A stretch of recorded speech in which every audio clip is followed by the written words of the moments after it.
So in this quick video, I'm going to show you how you can take partial screenshot on your Windows 11. So it's very simple and easy to do. Basically, you guys will need to hold Windows, Shift and S, and it should bring you this screenshot tool. And you can basically screenshot whatever that you guys wanted to.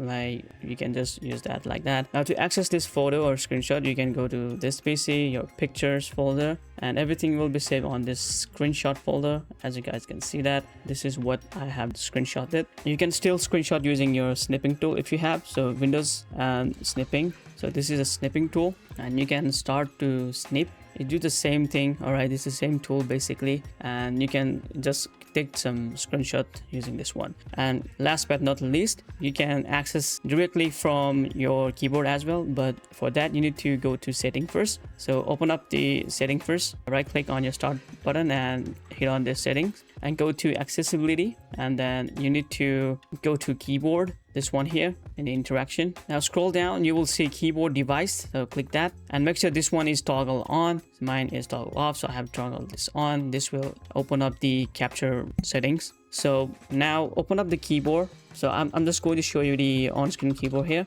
So your keyboard will have this button here at the end, so you can just simply click that, and now this will bring you the same screenshot tool. You can also customize the screenshot tool like rectangle or window, whatever you want, so you can experiment this with your own creativity.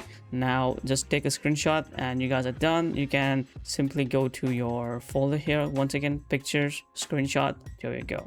And you can still like you don't need to upload this. If you wanted to upload somewhere, you can just use Ctrl+V because this is now clipped on your clipboard. For example, I'm just going to send this to my Gemini. There you go. I can just do like Ctrl+V and I can send this screenshot to Gemini. It's that simple. So you can see that same screenshot going on. So well, that's it guys. So if you guys like this video, give it a thumbs up, and if you guys are new to the channel, subscribe to my channel. See you in the next video. Peace.